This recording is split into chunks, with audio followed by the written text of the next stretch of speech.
Bienvenidos de vuelta. Este miércoles el presidente Rafael Correa cumple 7 años en el poder. A propósito de aquello, el proyecto político de la Revolución Ciudadana, con sus avances y logros, falencias y retos, será analizado en este espacio desde diferentes frentes. Nos acompaña. Galo Mora, secretario ejecutivo de Alianza País. Guillón Long, ministro coordinador de Conocimiento y Talento Humano. Pavel Muñoz, secretario nacional de Planificación y Desarrollo.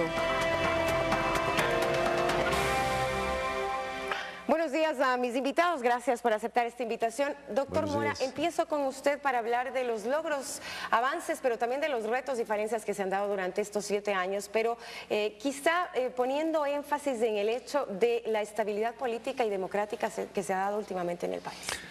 Bueno, muchas gracias. Un saludo a mis compañeros. Yo creo que el cambio fundamental debe ser observado desde las relaciones de poder. ¿Cómo y en qué profundidad han cambiado esas relaciones de poder? ¿Quién rige los destinos del Estado ecuatoriano hoy? Si acaso sigue aquella terrible, oprobiosa historia de lacaísmo, de seducción, a través de la cual poderes transnacionales, estados ajenos, imperiales, o simple y llanamente los lacayos de esos estados imperiales eran los que determinaban políticas, nombres, proyectos y procesos.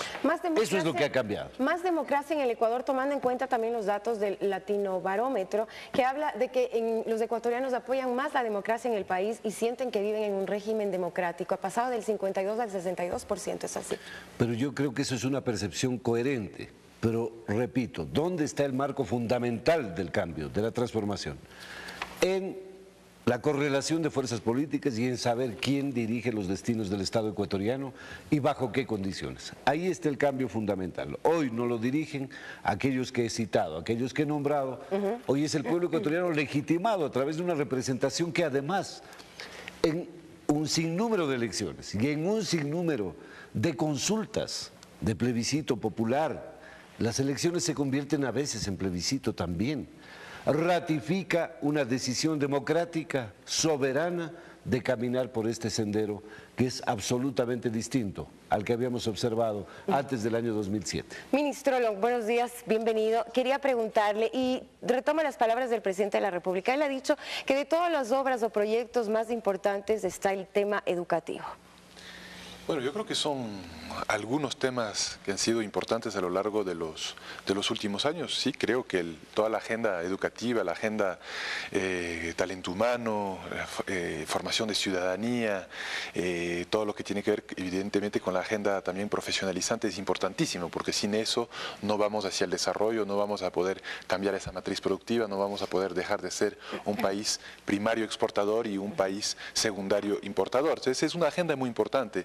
Pero retomando un poco lo que decía Galo, yo creo que en los últimos 7 años han sido varios hitos, además bastante ordenaditos, ¿no? Primero resolvimos un tema, luego resolvimos otros, y ahí vamos, con cada día que pasa, vamos afinando las cosas y vamos dedicándonos a temas más cualitativos. Yo creo que el gran reto inicial era lo que señaló Galo, insisto, democratizar nuestra sociedad a través del cambio del equilibrio del poder entre las clases, entre incluso intereses foráneos, y el tema soberanía.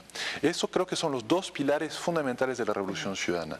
La democratización de la sociedad a través de un sinfín de procesos electorales, y también a través de dotarle a nuestro Estado de autonomía relativa. ¿Qué quiere decir eso? Que el Estado no sea tan permeado, no sea tan colonizado por poderes fácticos, por intereses privados, sino que sea realmente un Estado público. En nuestro sector, en el sector educación superior, por ejemplo, quienes regulaban la política pública del Estado eran los interesados. Los regulados eran los reguladores, es decir, los rectores de las universidades eran los que hacían la política pública en el sector universitario. Hoy es el Estado, la representación institucionalizada de la sociedad, que hace la política pública en ese sector. Y así sucesivamente en los demás sectores de intervención por parte del Estado. Que la banca no sean los que regulan la banca, que los exportadores e importadores no sean los que regulen el comercio exterior.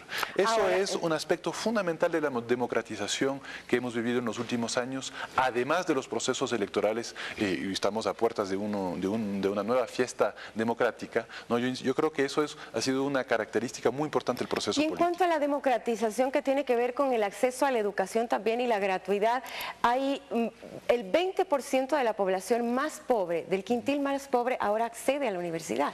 Sí, eso es un aspecto también muy democratizante y cuyos frutos vamos a ver en las siguientes generaciones, incluso la gratuidad de la educación superior, que fue uno de los grandes hitos, avances de la Constitución de Montecristi del 2008. Antes de Montecristi se tenía que pagar aranceles para acceder a la universidad pública.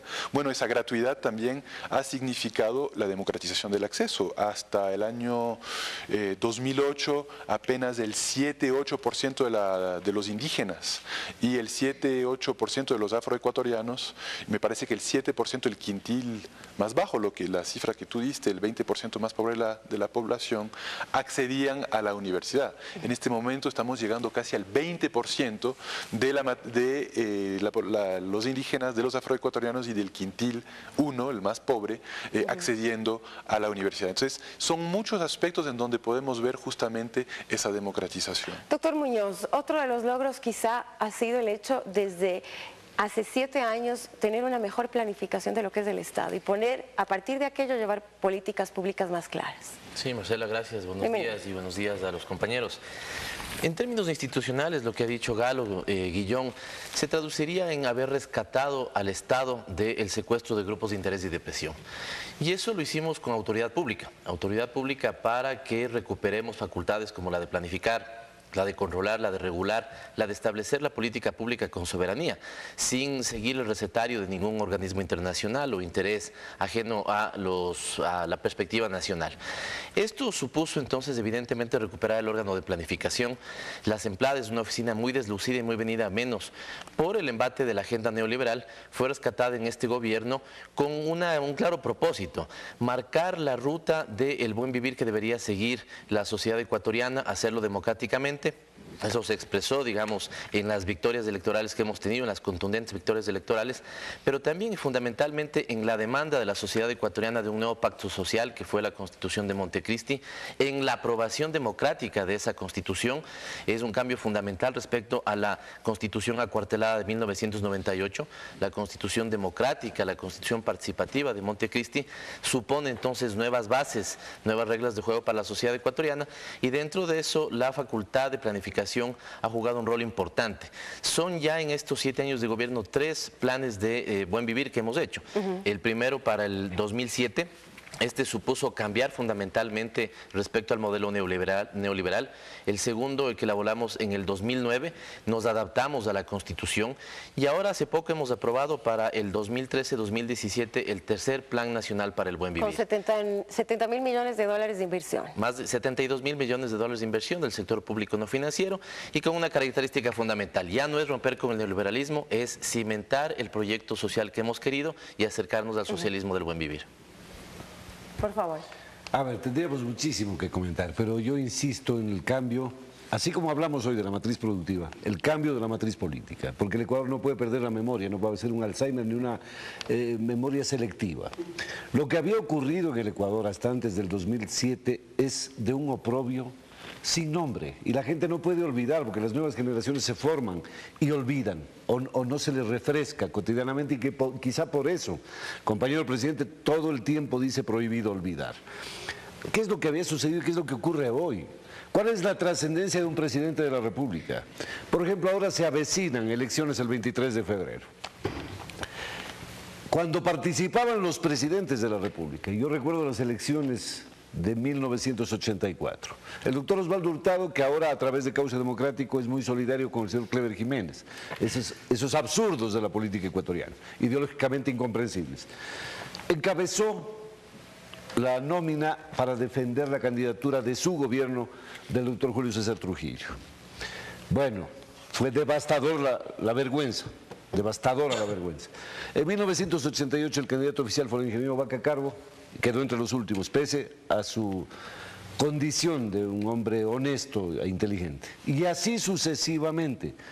Hoy se nos dice que la figura piramidal fundamental del compañero presidente es la que determina el cambio. Yo creo que aquí hay que buscar un reconocimiento en la madurez de un pueblo que estuvo a la caza en la búsqueda de un liderazgo, y por eso los triunfos de traidores como Gutiérrez, traidores a la clase obrera y a la izquierda ecuatoriana, y que al fin encontró un sendero por donde caminar. Ese es el cambio determinante, no es solamente la figura de Rafael, que evidentemente tiene un peso político extraordinario, pero hoy tenemos incluso a lo interno de Alianza País, con 1 millón de afiliados, de adherentes permanentes, una organización en la que uno mismo, incluso en su carácter de dirigente político, puede confiar. Y hoy lo estamos viendo en estas elecciones. Por eso yo creo que lo importante de mencionar, junto a los procesos, ya que se han mencionado en este panel, son ratificar permanentemente el cambio de la matriz política y de la correlación de las fuerzas sobre el poder. Añadir de pronto lo que dice Galo, el tema, hemos hablado de democracia, creo que hay que hablar también de soberanía, ¿no? Creo que, y eso tiene mucho que ver con el retorno de la dignidad de un país, el fin del caos imperante, toda esta inestabilidad política, 6 presidentes en 10 años, todo el caos que vivíamos antes de este proceso, tiene que ver evidentemente con la democratización, por un lado, de las prácticas y de la sociedad, pero por otro lado también de la recuperación del proyecto de país. Y eso es muy importante. El fin digamos, de las injerencias externas, la retirada de la base militar en Manta, el decir no nos vamos a involucrar en el conflicto colombiano y no vamos a hacer un juguete más en el ajedrez geopolítico de potencias extranjeras, la renegociación de los contratos petroleros, tan importante. Bueno, y de la deuda. Y de la deuda, absolutamente. La deuda en el 2008 y los contratos petroleros nos permiten justamente tener estas tasas de inversión, gasto corriente e inversión de las que nos hablaba Pavel Muñoz. Entonces, yo creo que todo eso tiene que ver con la recuperación, incluso lo que dice el presidente, ¿no? De la esperanza, ¿no? De realmente sentir de que este proyecto de país es viable. Porque recordemos que antes del 2007 estaba entredicho el proyecto Ecuador. O sea, cabía preguntarnos si es que Ecuador era viable como unidad política en el sistema internacional. Por la inestabilidad, dice usted, entre por la otras inestabilidad, cosas. Por la migración, todos estos migrantes expulsados de su patria, todas estas cosas, ¿no? En la sociología política en el Ecuador ha existido una tesis, si el Ecuador era o no era un país inconcluso, se había logrado, digamos, la consolidación de su Estado nacional. Y yo creo que el proceso revolucionario de estos últimos 7 años ha sido un proceso de avance y consolidación en ese sentido. Junto cuando en su momento García Moreno o Eloy Alfaro o la dictadura que ventajosamente fue de cuño progresista en el caso ecuatoriano, hicieron avances de consolidación del Estado ecuatoriano y del proyecto país, como dice Guillón, yo creo que la Revolución Ciudadana es de eso fundamentalmente. Es un proyecto de matriz popular nacional, fijémonos en términos electorales, ¿no es cierto?, la presencia que hemos tenido en todo el territorio nacional, una aceptación en ese sentido. Hoy cuando vemos, y Marcela, tú decías los datos del Latinobarómetro, no solamente es lo que el gobierno ha hecho, ha dicho y ha puesto de relieve, es también cómo la ciudadanía lo asume. Hemos cambiado fundamentalmente de un país que no tenía perspectiva de futuro a un país que, comparado con la región, es el que más confía en que su situación está bien, el que más cree que la situación económica podría estar mejor. El 77% de los ecuatorianos saben que tiene un gobierno que trabaja por justicia redistributiva.